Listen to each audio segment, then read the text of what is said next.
In the winter of 1912, in the mist-shrouded hills outside Millbrook, Pennsylvania, state investigators made a discovery that would fundamentally challenge everything the medical community believed about the nature of consciousness and death. Beneath the Ravenscroft State Asylum for the mentally infirm, in a sub-basement that appeared on no architectural plans, authorities found 127 glass cylinders, each containing what Asylum Director Dr. Horace Lyle had meticulously labeled as extracted essence of human consciousness.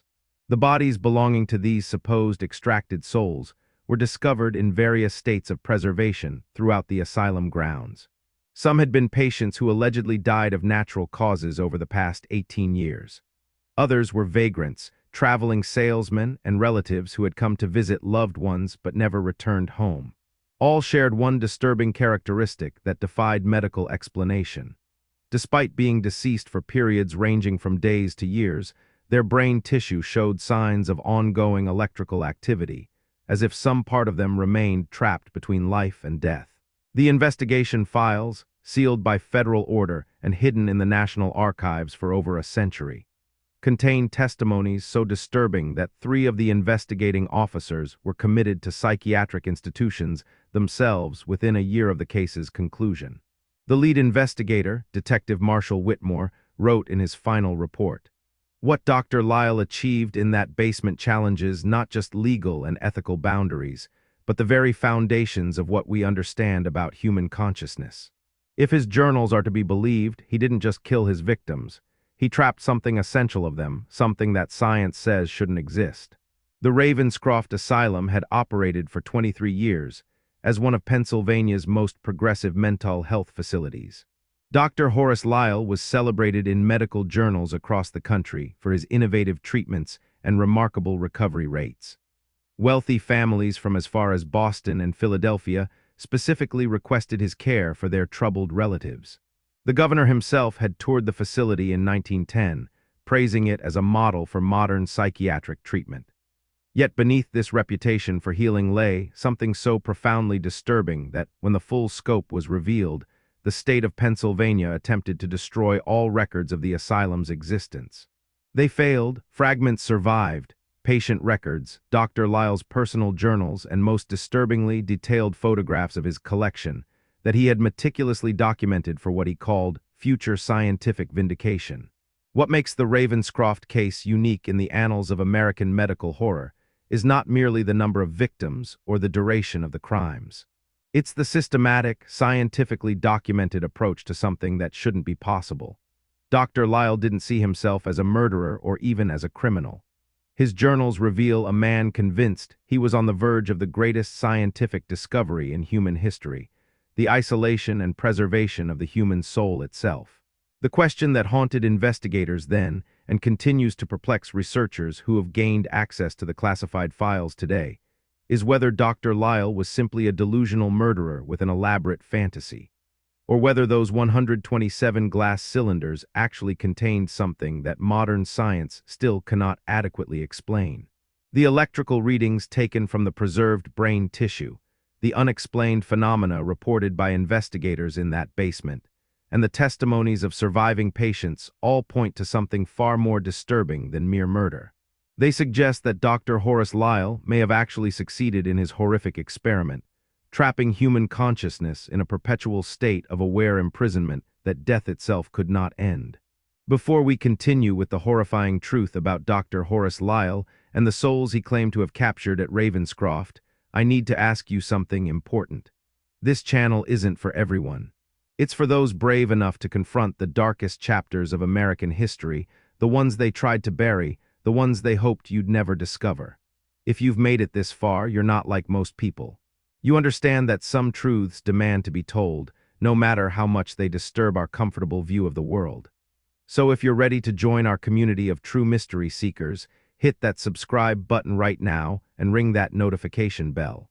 We uncover new horrors from America's hidden past every week, and trust me, you don't want to miss what we've discovered in archives they thought were destroyed forever. And I want to know, where are you listening from? Drop your state or city in the comments below. Are you brave enough to hear about horrors that might have happened in your own backyard? We've had viewers tell us they live just miles from where these events occurred, never knowing the dark history beneath their feet. Also, if you know someone who thinks they've heard every true crime story, someone who claims nothing can shock them anymore, share this video with them right now. I guarantee the truth about Ravenscroft Asylum and Dr. Lyle's experiments will shake even the most hardened mystery enthusiast. Because what you're about to discover isn't just another story of medical malpractice or institutional abuse. This is about a man who documented, photographed, and preserved evidence of something that shouldn't exist. The Pennsylvania of 1912 was experiencing a revolution in the treatment of mental illness. The old ways of chaining the insane in cellars or hiding them in attics were giving way to a new era of scientific psychiatry. Progressive reformers had successfully campaigned for state-funded asylums that would treat mental illness as a medical condition rather than a moral failing or demonic possession. It was into this atmosphere of hope and scientific optimism that Dr. Horace Lyle arrived in Millbrook, Pennsylvania in 1889. Millbrook sat nestled in the Allegheny foothills, a town of 8,000 souls that had grown prosperous from coal mining and the Pennsylvania Railroad junction that connected it to Pittsburgh and Philadelphia. The town boasted 2 banks, a Carnegie Library, an opera house, and a main street lined with electric lamps, all symbols of American progress in the new century. The establishment of a state asylum on the Ravenscroft estate, 3 miles outside town, was seen as another feather in Millbrook's cap, bringing jobs, prestige, and the promise of modern medical care to the region. The Ravenscroft estate itself had a peculiar history that seemed to predestine it for its eventual purpose. Built in 1847 by railroad magnate Cornelius Ravenscroft, the Gothic Revival mansion had been designed with an unusual number of basement levels, supposedly to store the owner's vast wine collection. After Ravenscroft's death in 1884, his widow had attempted to maintain the estate but found the property overwhelming. Local rumors spoke of strange sounds from the lower levels and servants who refused to venture into certain areas of the basement after dark.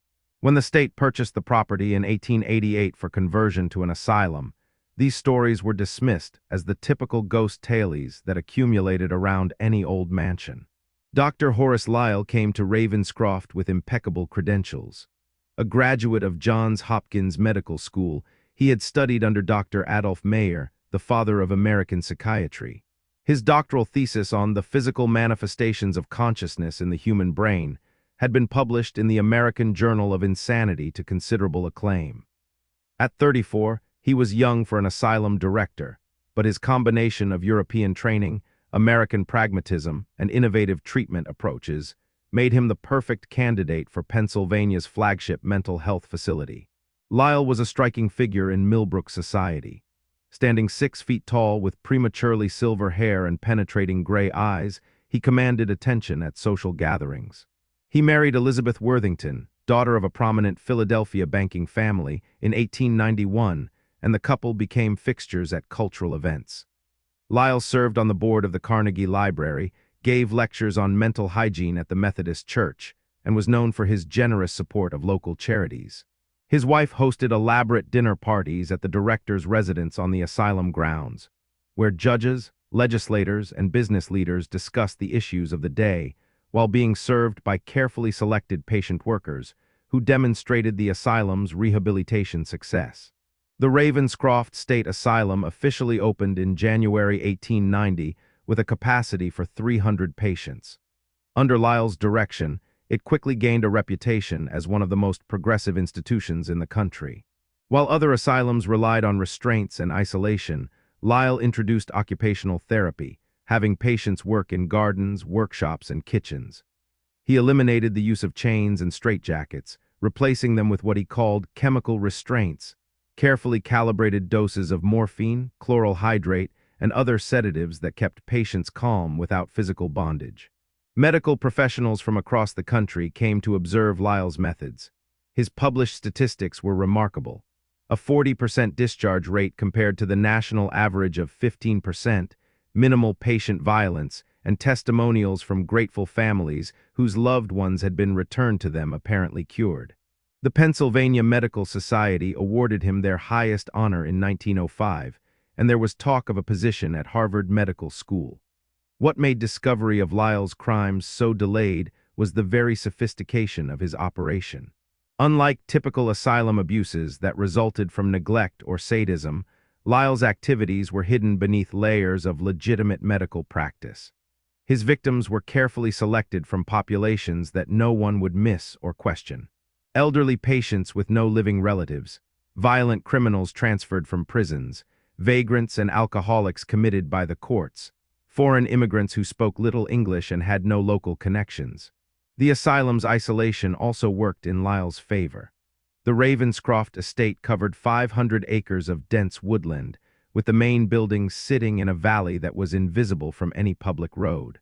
The nearest neighbor was 2 miles away, and the asylum maintained its own power plant, water supply, and even a small cemetery for patients who died without family to claim them.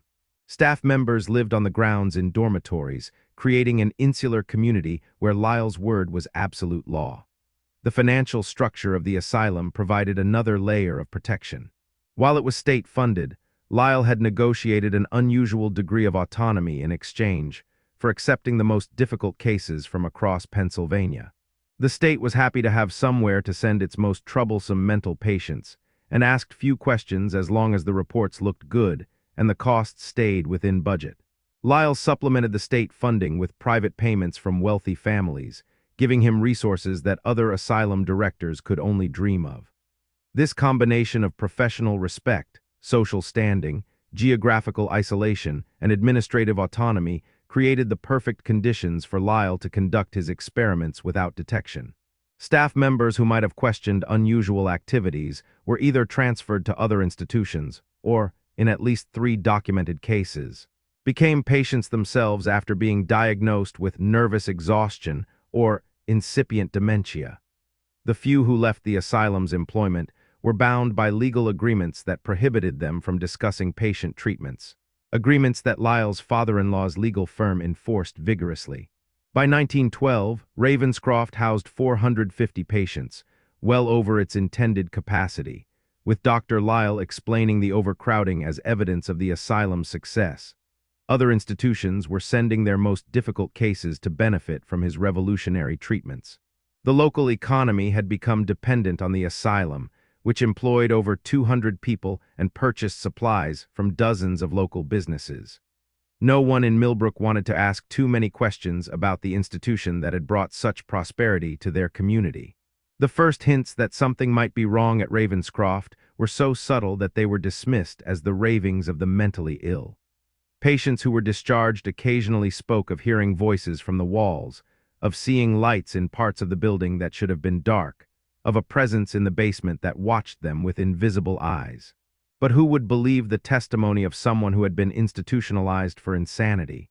These stories were filed away as delusions, symptoms of the very conditions that had brought the patients to Ravenscroft in the first place. Dr. Horace Lyle had perfected the art of being exactly what people expected to see. To the state inspectors who visited Ravenscroft quarterly, he was the consummate medical professional, presenting detailed reports with statistics that showed steady improvement in patient outcomes.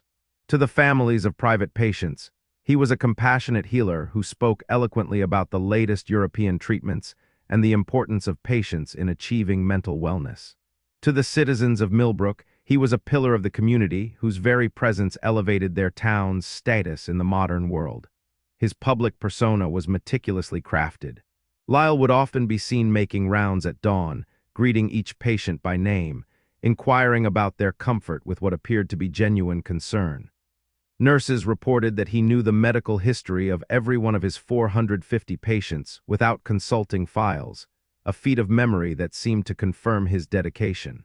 He instituted family visitation Sundays, where relatives could meet with patients in carefully supervised settings, with Lyle himself often present to explain treatment progress and offer hope for recovery. The asylum's public spaces were immaculate.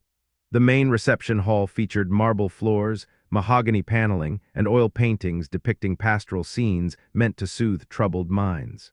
The patient wards visible to visitors were bright and airy, with fresh linens changed twice weekly and flowers from the asylum's greenhouse on every windowsill. Lyle had even established a patient orchestra that gave concerts for visitors. their performances of classical pieces serving as proof that mental illness need not mean the complete loss of human dignity and capability. What visitors didn't see were the other wards, the ones Lyle designated as treatment-resistant, or acute intervention areas. These sections of the asylum were off-limits to all but specially selected staff, with Lyle explaining that the patients there were either too violent or too fragile for general visitation. The families who inquired about loved ones in these wards received detailed letters from Lyle describing experimental treatments that required complete isolation to be effective. Most accepted these explanations, especially when Lyle reduced or waived fees as compensation for the inability to visit. Lyle's greatest deception was his published research. Between 1890 and 1912, he authored 37 papers in respected medical journals, each one building his reputation as a pioneer in psychiatric treatment. His articles on electrical stimulation in the treatment of dementia praecox and the role of spinal fluid pressure in acute mania were cited by physicians across the country. What his colleagues didn't know was that the data in these papers was completely fabricated, created from Lyle's imagination rather than actual patient outcomes. The real experiments he was conducting were far too horrific to ever see publication. The staff at Ravenscroft were unknowing accomplices in Lyle's deception. He had created a rigid hierarchy where information was strictly compartmentalized. Day nurses knew only their assigned wards. Night staff worked different sections entirely. The doctors under Lyle were each given specific patient populations to oversee, with strict instructions not to interfere with other physicians' treatments. This system was presented as efficient specialization, but it actually ensured that no single staff member had a complete picture of what was happening at the asylum. Dr. Marcus Bellingham, one of 3 assistant physicians at Ravenscroft, would later testify that he had occasionally questioned certain practices, but was always given reasonable explanations. When he asked why certain patients were transferred to the restricted wards and never seen again, Lyle explained that they had been moved to a partner institution better equipped for their specific conditions. When Bellingham noticed discrepancies in the medical supply orders, particularly the large quantities of formaldehyde and electrical equipment, Lyle showed him correspondence with medical schools requesting preserved specimens for anatomical study and research into electrical therapy. Head nurse Margaret Donnelly, who had worked at Ravenscroft since 1895, was perhaps Lyle's most effective unwitting enabler. A stern woman who believed absolutely in medical authority, she enforced Lyle's rules with an iron hand. Staff members who asked too many questions found themselves assigned to the most difficult shifts or transferred to other institutions on Donnelly's recommendation. She genuinely believed she was protecting the important work being done at Ravenscroft from interference by those who lacked the vision to understand Dr. Lyle's revolutionary methods. The warning signs that were dismissed or explained away seem obvious in retrospect. The unusually high number of patient deaths during full moons, which Lyle attributed to the lunar effect on mental disturbance, documented in medical literature. The fact that the asylum's private cemetery expanded much faster than the official death records would suggest, explained by Lyle as including paupers from the county who were buried at state expense. The screams that occasionally echoed from the restricted wards at night, which Lyle said were from patients undergoing necessary but difficult treatments. Local merchant Harold Finch, who supplied the asylum with various goods, noticed that Lyle ordered unusual quantities of glass containers and copper wiring.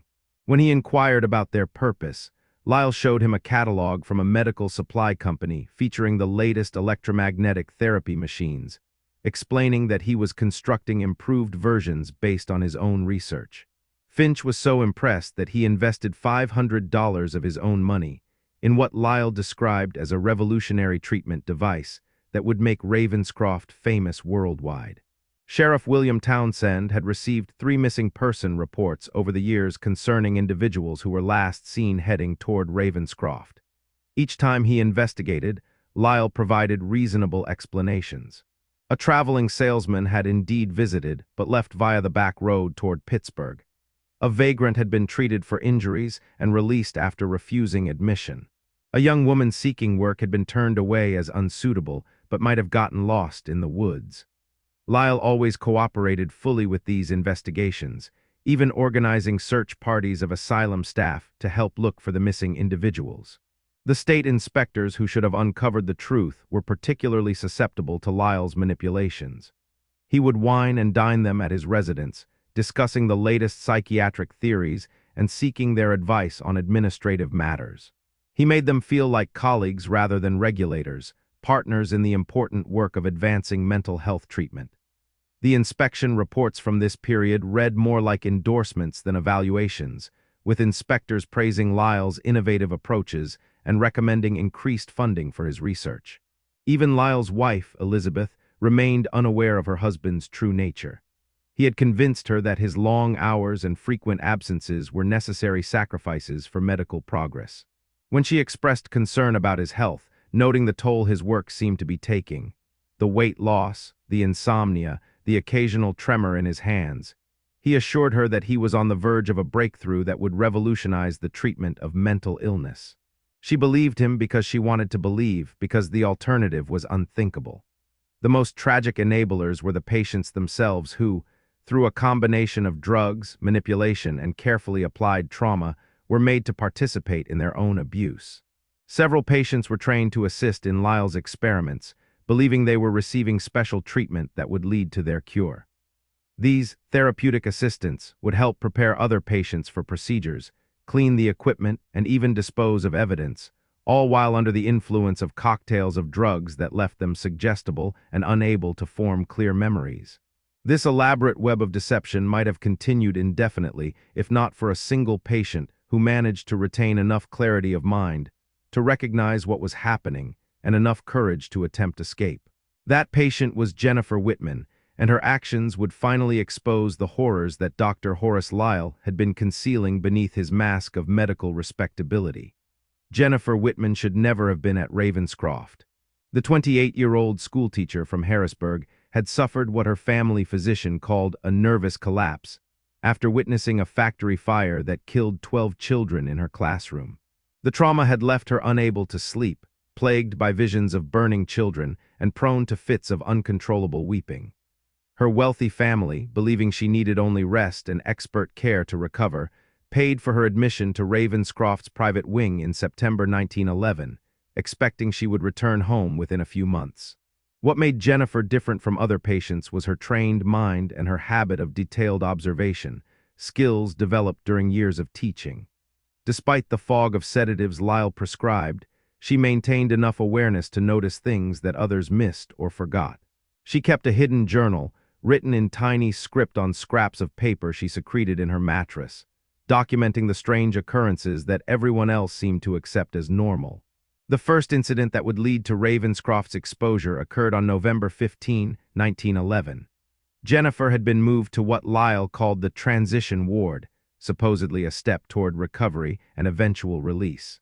But instead of improving, she noticed that patients in this ward disappeared with alarming regularity, always at night, always during thunderstorms when the sound of rain would mask any noise. The official explanation was that they had been discharged to family members or transferred to other facilities, but Jennifer observed that their belongings were burned rather than packed, and their names were never mentioned again by staff. On that November night, Jennifer witnessed something that confirmed her darkest suspicions. Unable to sleep due to reduced sedation, she watched through a crack in her door as Dr. Lyle himself, accompanied by 2 large orderlies, wheeled her wardmate, Mrs. Catherine Ashford, down the hallway on a gurney.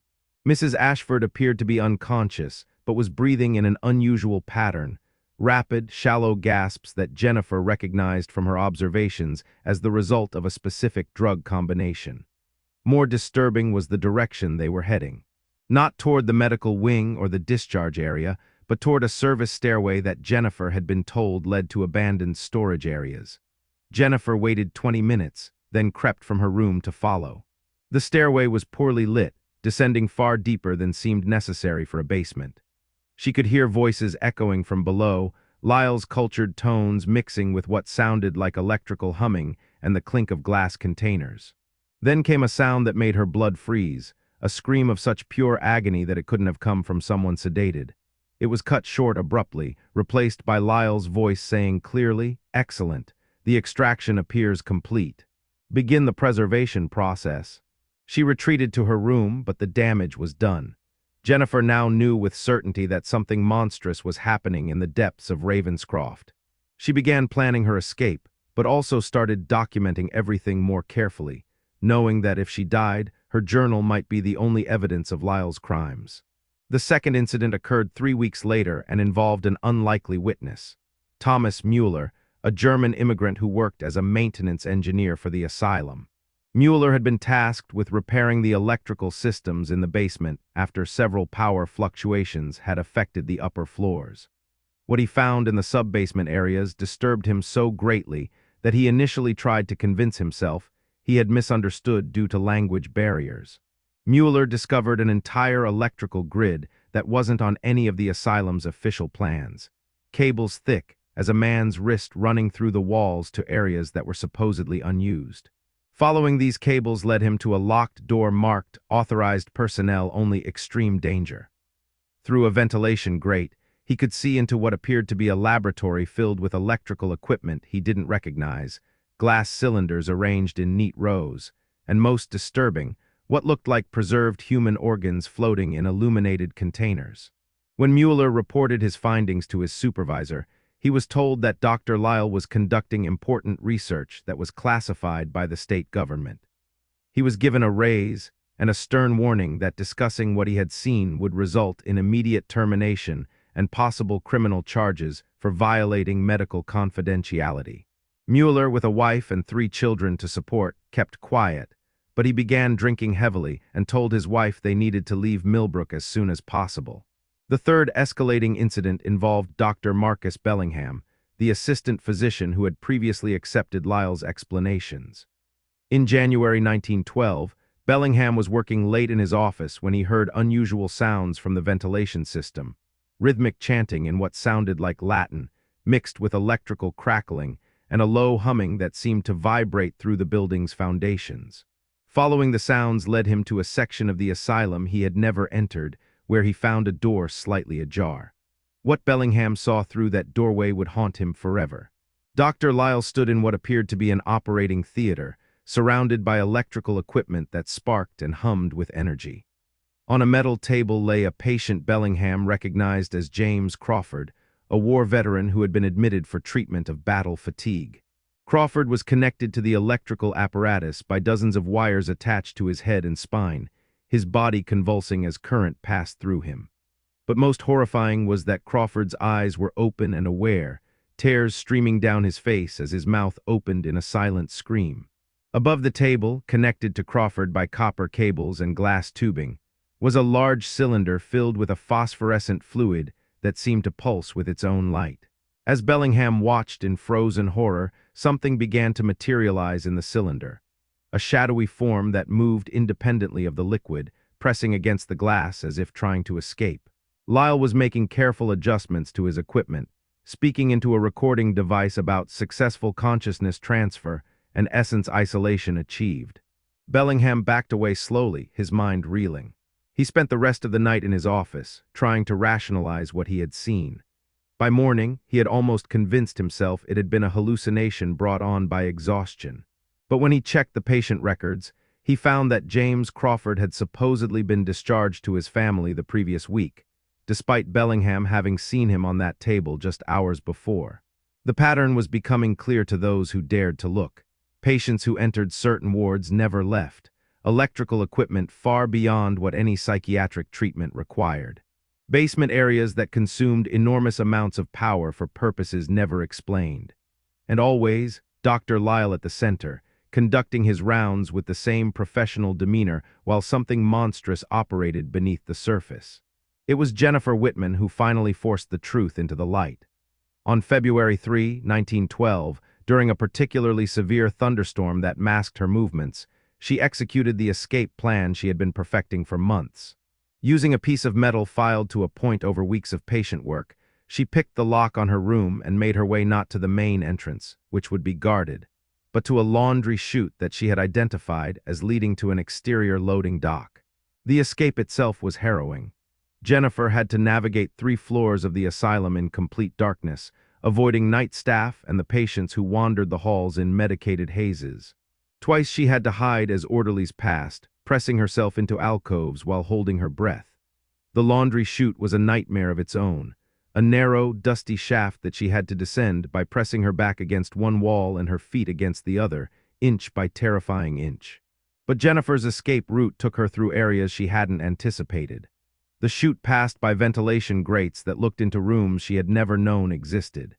In one, she saw rows of patients strapped to tables, their heads enclosed in metal helmets connected to electrical apparatus, their bodies perfectly still except for occasional twitching. In another, she glimpsed Lyle's collection, the glass cylinders she would later describe to investigators, each one glowing with an internal light, each one labeled with a patient's name and date. The worst was the final room before the loading dock. Through the grate, Jennifer could see what appeared to be failed experiments. Bodies in various states of decomposition were stacked like cordwood, but their eyes were somehow still alive, following her movement with desperate awareness. One corpse, its flesh gray and beginning to slough off, mouthed the word "help" over and over, though no sound emerged from its rotted throat.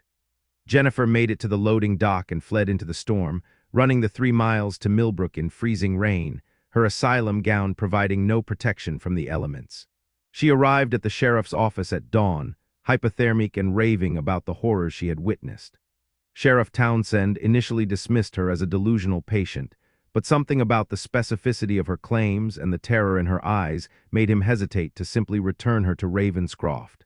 Instead, he contacted State Inspector Harold Morrison, who had been receiving disturbing reports about various asylums throughout Pennsylvania.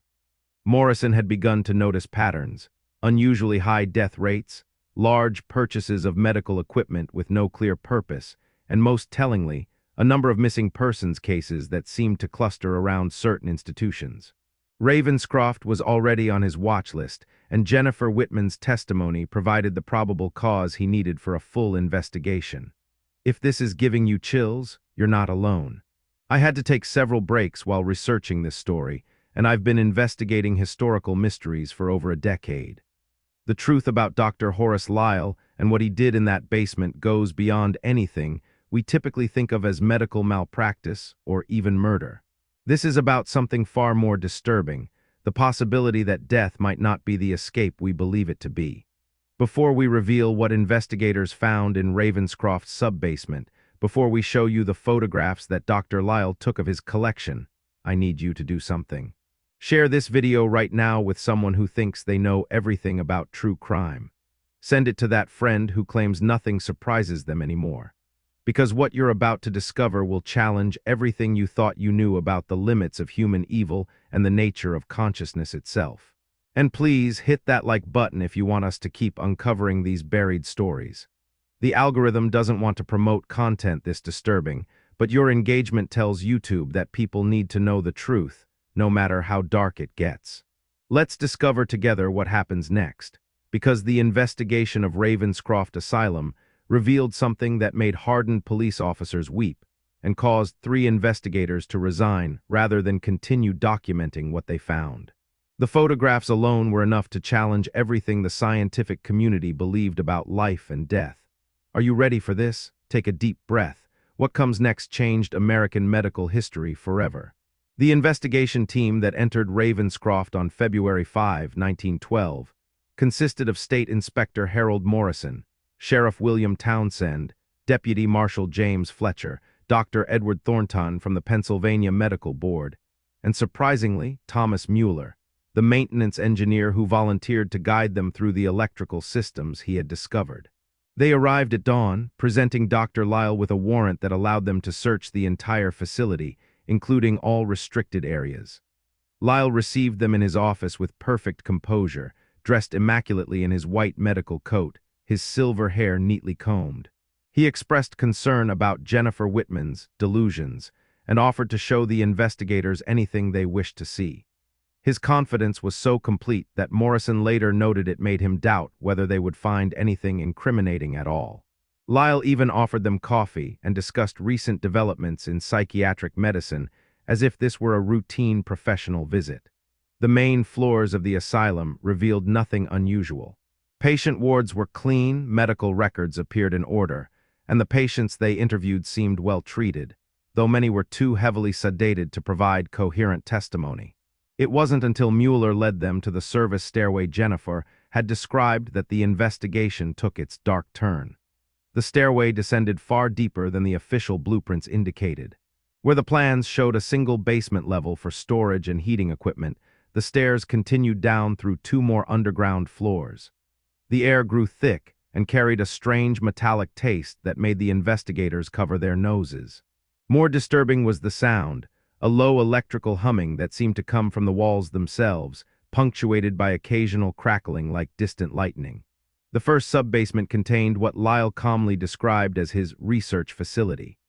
The space was divided into several rooms, each serving a different function in what became horrifyingly clear was a systematic operation for experimenting on human consciousness. The main laboratory was equipped with electrical apparatus that Dr. Thornton recognized as modified versions of electroconvulsive therapy equipment, but far more sophisticated and powerful than anything in medical use. Along one wall stood 12 metal tables, each equipped with leather restraints and connection points for electrical cables. Above each table hung a complex array of copper wiring, glass tubing, and metal helmets that Lyle explained were consciousness extraction devices. The helmets were particularly disturbing, constructed of copper and steel with hundreds of thin needles designed to penetrate the skull at specific points, connecting directly to what Lyle called the consciousness centers of the brain. But it was the collection room that revealed the true scope of Lyle's madness. Behind a heavy steel door marked with electrical hazard warnings, investigators found the 127 glass cylinders Jennifer had described. Each cylinder stood 6 feet tall and 2 feet in diameter, filled with a phosphorescent fluid that Lyle had developed through years of experimentation. The fluid, he explained with disturbing pride, was a combination of cerebrospinal fluid, various chemical preservatives, and electrical conductors that maintained what he called consciousness coherence. Inside each cylinder floated something that defied easy description. Dr. Thornton would later testify that they appeared to be neural tissue, brain matter that had been somehow extracted and preserved, but transformed into something else. The tissue had grown into complex, tree-like structures that pulsed with their own bioluminescence. More disturbing, these structures responded to the presence of the investigators, brightening and moving toward them as they approached the cylinders. Each cylinder bore a brass plate with a name, date, and what Lyle called an extraction rating. The dates went back to 1894, just 5 years after Lyle's arrival at Ravenscroft. The names matched missing patients, supposed transfers, and recorded deaths. The extraction ratings ranged from partial to complete, with notes about the quality and coherence of what had been collected. Lyle's journals, which he surrendered without resistance, provided a detailed account of his experiments.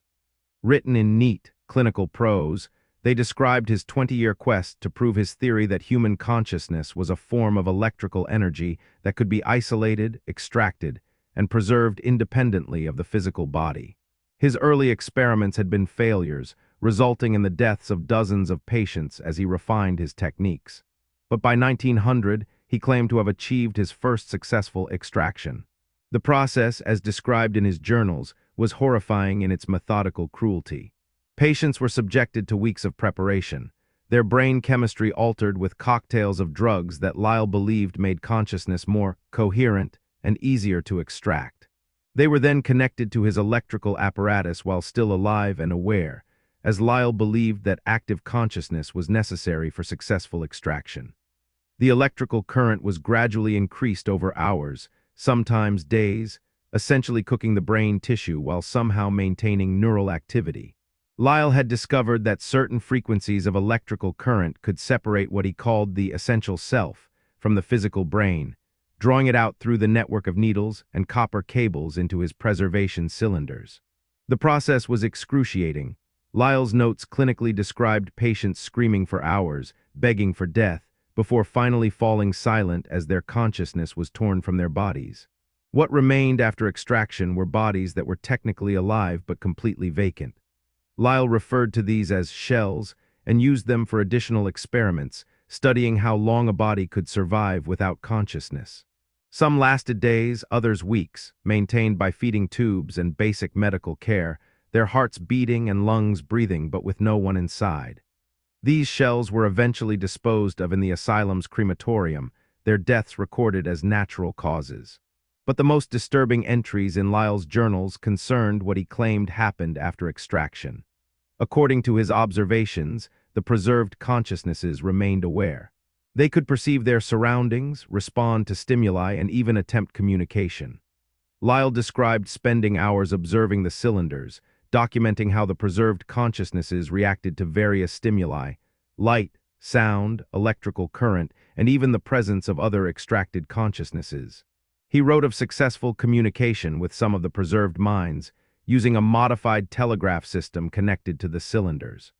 The messages, transmitted in Morse code through electrical impulses, were fragmentary and often incoherent, but they consistently expressed two themes: confusion about their state and desperate pleas for release. One entry, dated October 1911, recorded a message from a consciousness extracted 3 years earlier. "Still here, still aware, please end this, please end this, please end this." The investigation team found evidence that Lyle had been expanding his experiments in recent years. A second laboratory contained partially assembled equipment for what his notes called consciousness transference, attempting to move an extracted consciousness into a different body.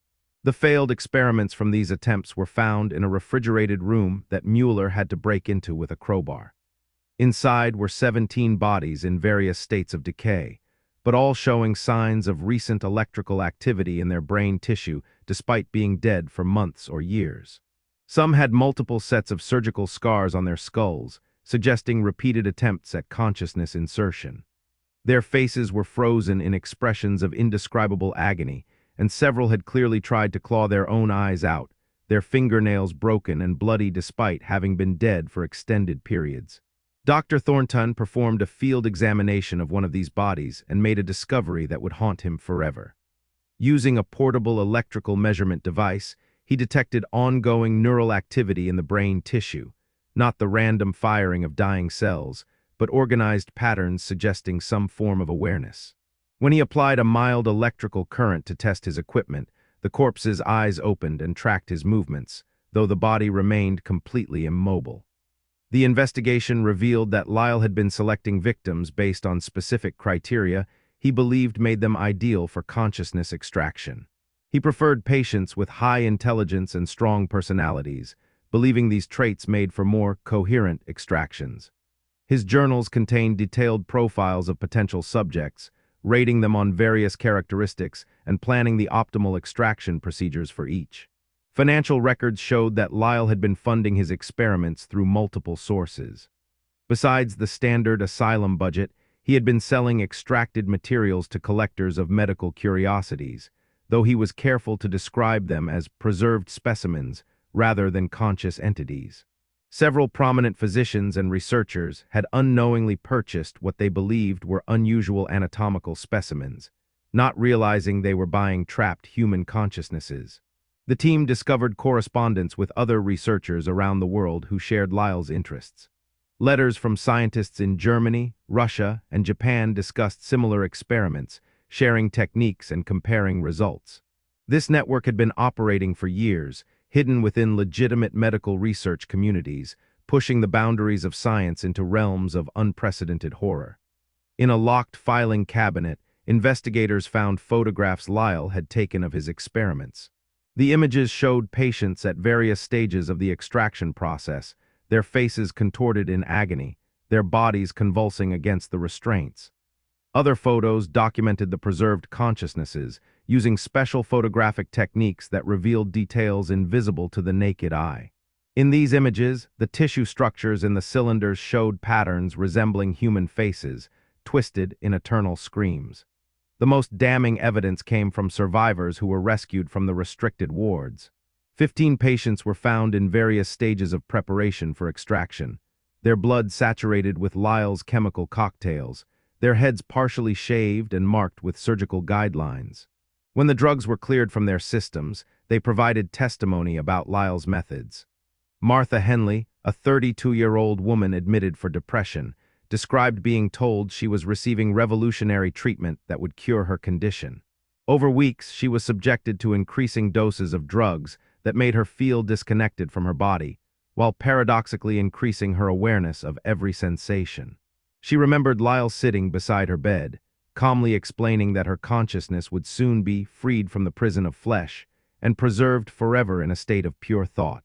Robert Chen, a Chinese immigrant who spoke little English, had been selected specifically because Lyle was curious about whether cultural differences would affect consciousness extraction. Through an interpreter, Chen described being subjected to preliminary experiments where Lyle tested his pain responses and cognitive patterns. He had been scheduled for extraction the very night of the investigation. The youngest victim found in preparation was William Foster, just 16 years old, who had been admitted for what his family described as unnatural behaviors that would later be understood as autism. Lyle's notes described William as an ideal subject due to his unique neural patterns that might yield an especially interesting extraction. The boy was so traumatized by his experiences that he could only communicate through drawings, which showed figures with their heads opening like flowers, releasing swirling clouds that were trapped in jars. As word of the investigation spread through the asylum, other staff members began coming forward with information they had been too frightened to share before. Nurse Catherine Mills revealed that she had been keeping her own records of patient disappearances, documenting 89 cases over 5 years where patients had vanished from her wards without proper documentation. She had been threatened with commitment to the asylum herself when she tried to raise concerns. Dr. Bellingham, finally freed from his fear of Lyle, provided crucial testimony about the night he had witnessed an extraction in progress. He also revealed that Lyle had been planning something he called the Great Work, a mass extraction of dozens of patients simultaneously during the upcoming spring equinox, when he believed electromagnetic conditions would be optimal for preserving multiple consciousnesses in a single container. The investigation team found the preparation area for this mass extraction in a sub-basement they almost missed, hidden behind what appeared to be solid stone walls. The space was vast, carved from bedrock, containing 50 extraction tables arranged in a precise geometric pattern around a central cylinder that dwarfed the others, 15 feet tall and 6 feet in diameter. Cables and tubes connected all the tables to this central container, which Lyle's notes referred to as the collective. The revelations at Ravenscroft sent shockwaves through Pennsylvania's government, but State Inspector Morrison quickly realized they had uncovered something far more extensive than one madman's experiments. The correspondence found in Lyle's office revealed a network that stretched across continents and included some of the most respected names in medicine, science, and industry. Among the letters was one from Dr. Friedrich Weinstein of the Berlin Institute for Psychiatric Research, dated November 1911, discussing remarkable progress in consciousness preservation and requesting samples of Lyle's preservation fluid. Another came from Professor Dmitry Volkov of the Imperial Medical Academy in St. Petersburg, describing similar experiments conducted on political prisoners who would not be missed. Most disturbing was a letter from Dr. James Blackwood of Boston's prestigious Blackwood Sanitarium, suggesting a conference where practitioners could share techniques and compare specimens. Morrison immediately telegraphed federal authorities in Washington, requesting assistance in what was clearly an international conspiracy. The response he received was not what he expected. Within 24 hours of his telegram, Morrison was visited by 2 men identifying themselves as representatives of the Department of Justice. They informed him that the investigation was now under federal jurisdiction and that all evidence was to be turned over to them immediately. The federal agents, who gave their names only as Smith and Johnson, were particularly interested in Lyle's research notes and his collection of preserved consciousnesses. They spent hours photographing the cylinders and taking samples of the preservation fluid, using equipment far more sophisticated than anything available to local law enforcement. When Morrison pressed them about their intentions, Agent Smith coldly informed him that this was now a matter of national security. The pressure to suppress the investigation intensified when several prominent figures were implicated in Lyle's network. Among his correspondence were letters from Senator Theodore Ashford of New York, whose wife Catherine had been one of the patients to disappear at Ravenscroft. Rather than inquiring about his wife's whereabouts, the senator's letters discussed his investment in Lyle's research and his expectation of receiving unique specimens for his private collection. Industrial magnate Henry Carmichael, who owned three of Pennsylvania's largest coal mines, had apparently funded much of Lyle's equipment in exchange for using his techniques on troublesome union organizers. A coded ledger showed that at least 12 labor activists had been committed to Ravenscroft as mentally disturbed and subsequently subjected to consciousness extraction. Their preserved essences had been delivered to Carmichael, who kept them in a private laboratory beneath his Philadelphia mansion.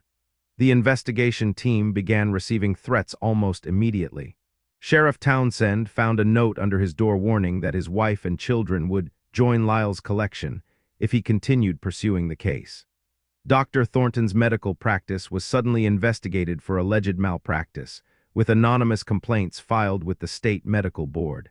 Morrison's hotel room was ransacked, though nothing was stolen, a clear message that powerful people were watching. Thomas Mueller, the maintenance engineer, was found beaten nearly to death behind his home, his attackers never identified. When he recovered, he refused to provide any more assistance to the investigation, moving his family out of state within a week. His departure was followed by that of several other asylum employees who had offered to testify, all citing sudden job opportunities elsewhere or family emergencies requiring immediate relocation. Despite the intimidation, Morrison pressed forward, aided by an unexpected ally. Margaret Donnelly, the head nurse who had been Lyle's unwitting enabler for years, was devastated by the revelation of what she had helped facilitate.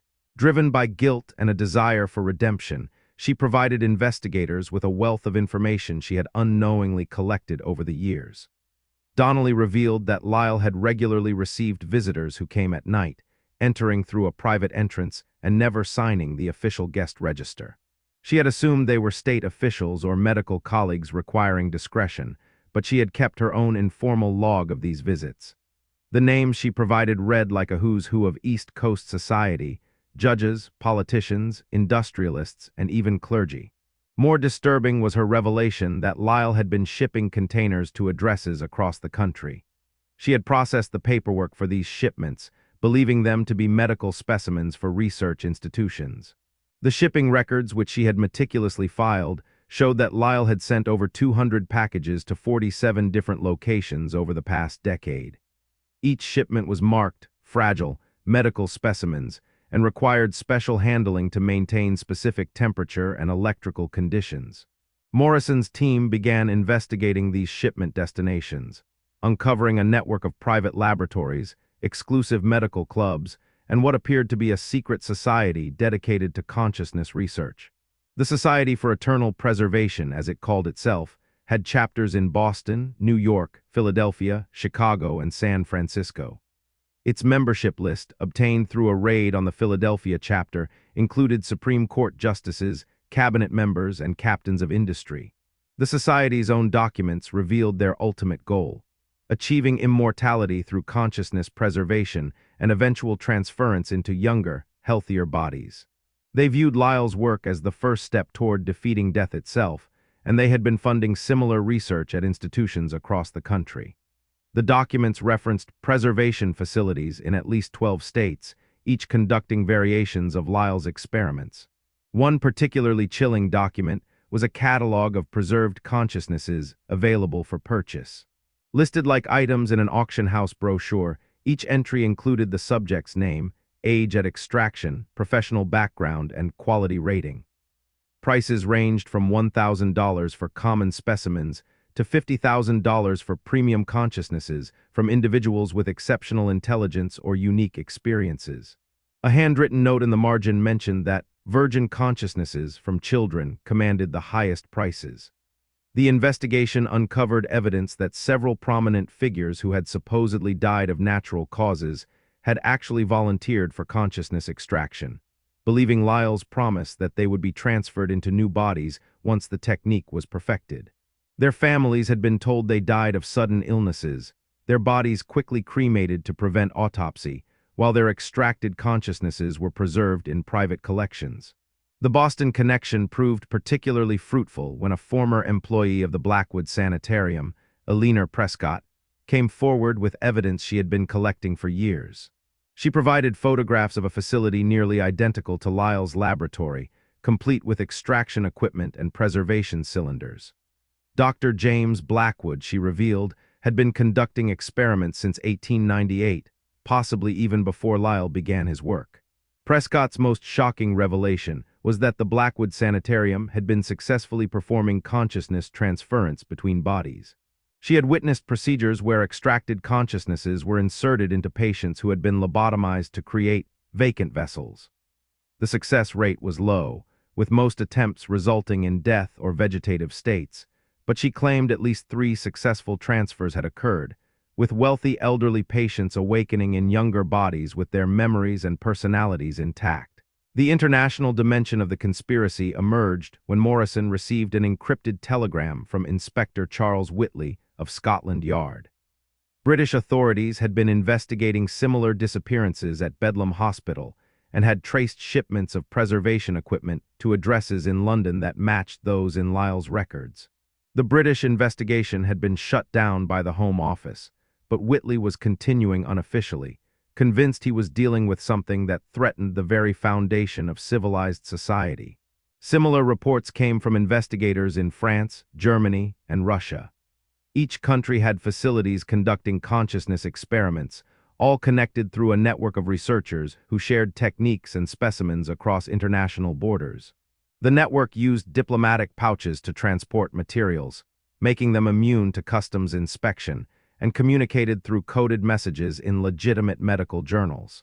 The historical research revealed that consciousness extraction experiments had roots going back decades, possibly centuries. References were found to similar practices in medieval alchemical texts, though dismissed by mainstream historians as metaphorical. More concrete evidence emerged from the 1850s when a Dr. Cornelius Ravenscroft, the original owner of the estate that became the Asylum, had conducted experiments in soul capture that resulted in his being driven from medical practice. Morrison discovered that Ravenscroft's basement laboratories, which Lyle had expanded, contained equipment and inscriptions dating back to the 1840s. Some of the preservation cylinders in Lyle's collection predated his arrival at the asylum, suggesting he had discovered and continued Ravenscroft's work. 3 of the oldest cylinders contained consciousnesses that, according to the brass plates, had been extracted in 1851, 1854, and 1857. The investigation team made a horrifying calculation. If all the facilities in the network were operating at similar capacity to Ravenscroft, thousands of consciousnesses had been extracted over the past several decades. These preserved minds were scattered across private collections, research facilities, and secret society vaults, all potentially aware and suffering in their preserved state. As the scope of the conspiracy became clear, resistance to the investigation intensified. The federal agents who had taken over the case suddenly declared it closed, stating that Dr. Lyle had been operating alone and that claims of a broader network were unsubstantiated conspiracy theories. The evidence Morrison had collected began disappearing from official records, and witnesses were pressured to recant their testimonies. Morrison received a final warning in the form of a package delivered to his home. Inside was a small glass vial containing the same phosphorescent fluid used in Lyle's preservation cylinders. Floating within was what appeared to be a fragment of neural tissue pulsing with its own light. An accompanying note read, "Your consciousness would make an interesting addition to our collection. Cease your investigation or experience extraction firsthand." Just when we thought we'd seen it all, the horror of Ravenscroft becomes part of something even more terrifying, a worldwide network that might still be operating today. Those preservation facilities mentioned in the documents, some of those buildings still exist. Those secret society members, their descendants hold positions of power right now. This isn't just historical horror anymore. This is about understanding that the most disturbing conspiracies aren't theories. They're histories that powerful people desperately want to keep buried. If you're still watching, you're part of a very small group brave enough to face these truths. You're part of our true crime family, the ones who refuse to look away when the darkness gets too deep. Share this video right now before it gets taken down. I'm not being dramatic. We've had 3 videos about institutional horrors removed in the past month without explanation. The algorithm already suppresses content like this, but your shares, your likes, your comments, they're the only way this information spreads. Tag someone who needs to know this story. Comment below if you've ever heard rumors about old asylums or hospitals in your area. We've received messages from viewers who have found similar facilities in their own communities, buildings with basements that were sealed without explanation, medical records that disappeared, prominent citizens whose deaths were suspiciously quick and quiet. The conclusion of this story reveals what happened to those 127 preserved consciousnesses and why the government desperately wanted this case buried.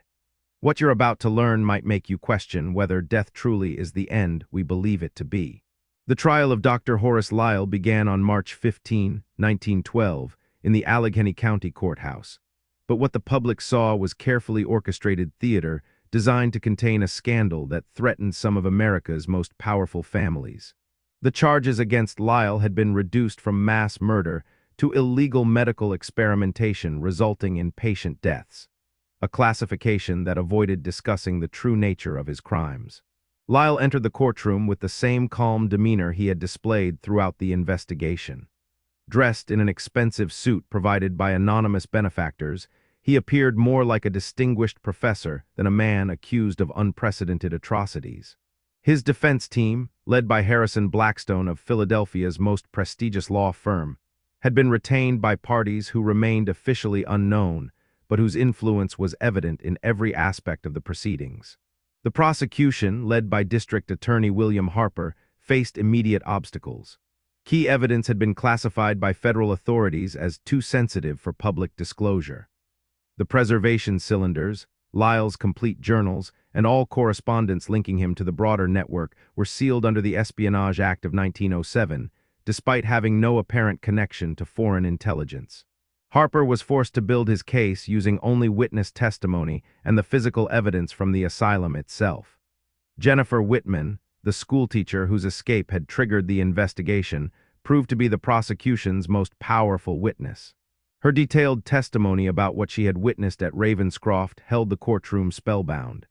She described the sounds from the basement, the disappearances of fellow patients, and her harrowing escape through the asylum's hidden passages. When Blackstone attempted to discredit her as a delusional mental patient, she responded with such clarity and conviction that several jury members were visibly moved to tears. But other witnesses proved less reliable under pressure. Dr. Bellingham, who had initially provided crucial testimony, suddenly claimed memory problems and could no longer recall specific details of what he had witnessed. Nurse Mills retracted her earlier statements, saying she had been confused and overwhelmed during the investigation. 3 patients who were scheduled to testify never appeared in court. One had supposedly committed suicide, another had been transferred to an asylum in California, and the third had simply vanished from protective custody. Lyle himself took the stand on March 22, delivering testimony that would become infamous in legal history. Rather than denying his actions, he presented them as pioneering medical research that had been misunderstood by lesser minds.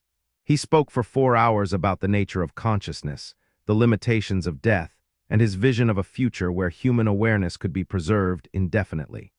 His testimony was so compelling that 2 jury members later admitted they had briefly wondered if he might actually be a visionary rather than a monster. "Every great scientific advancement has been met with fear and persecution," Lyle declared, his gray eyes scanning the packed courtroom. Galileo was condemned for saying the earth moved. Semmelweis was driven to madness for suggesting doctors wash their hands. History will vindicate my work, even if this court cannot comprehend its significance.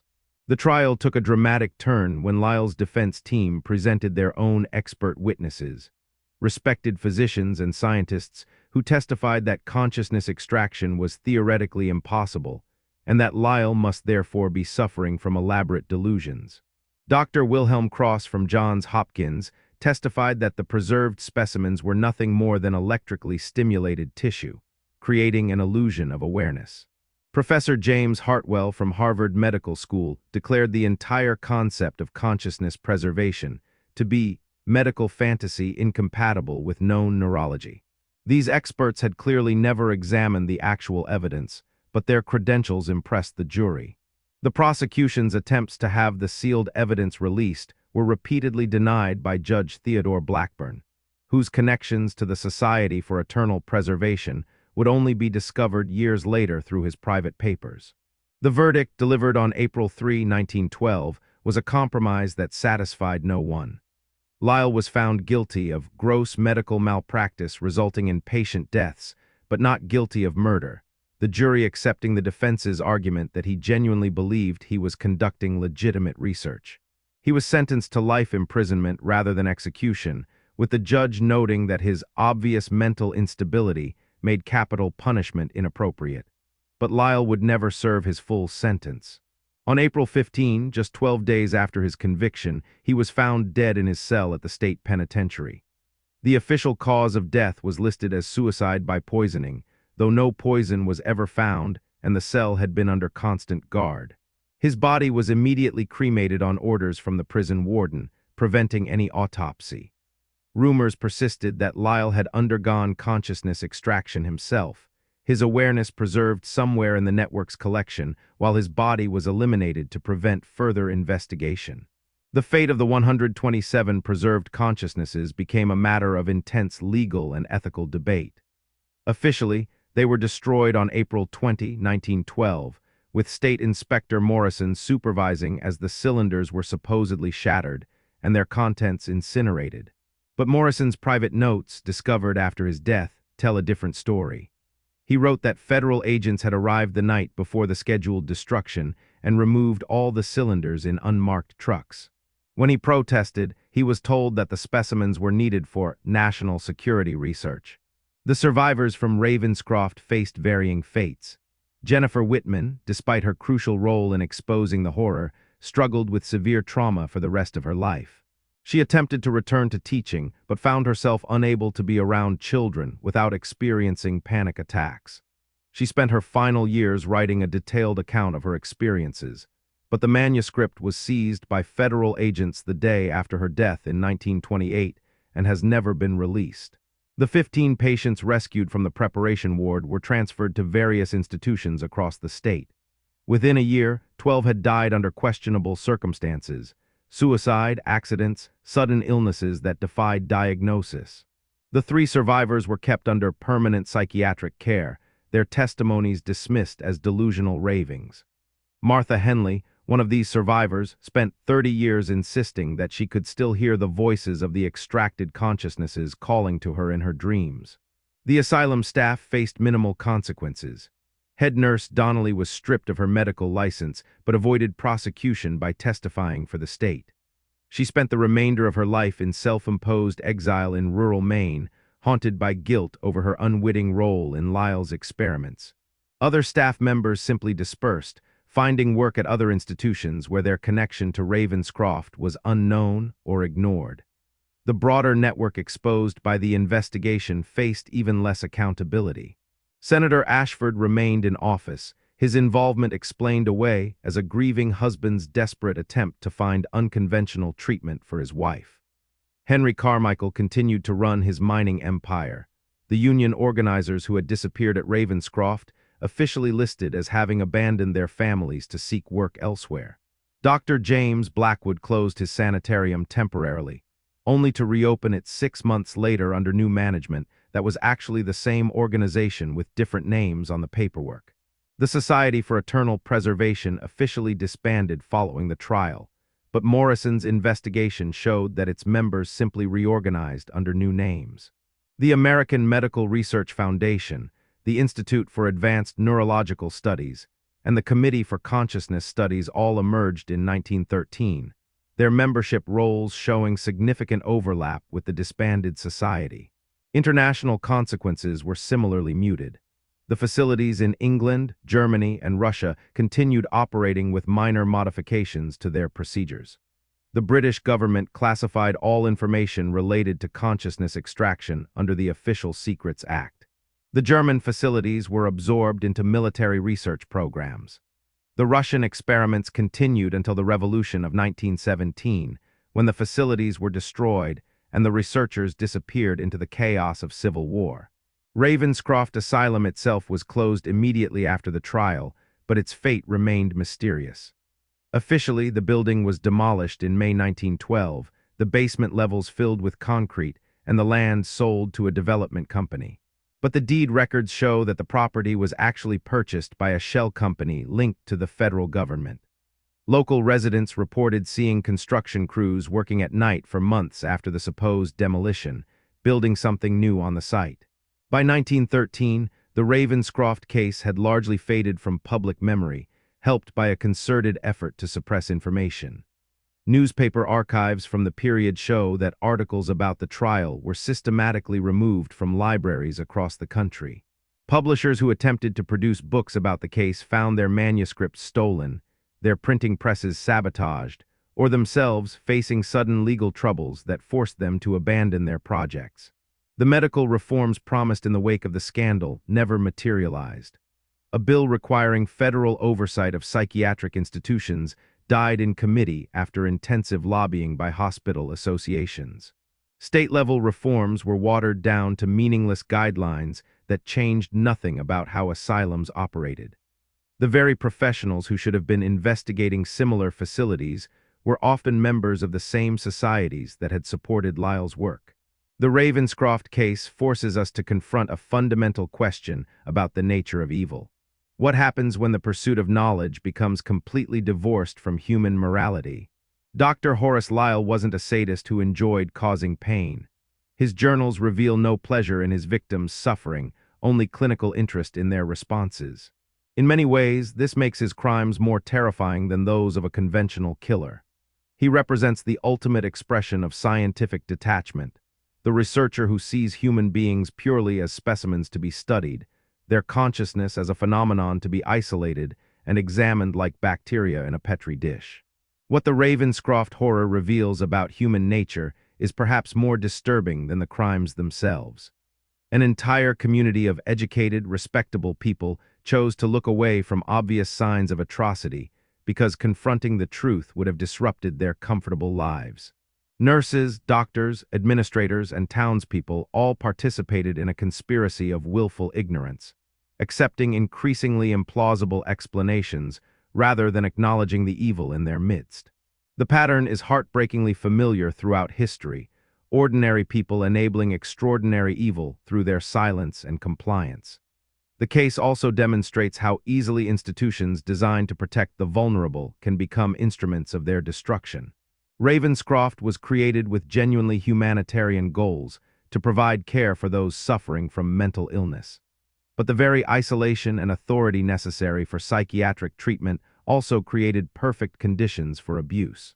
The patients, already dismissed by society as unreliable witnesses, became ideal victims for someone like Lyle who understood how to manipulate both the system and public perception.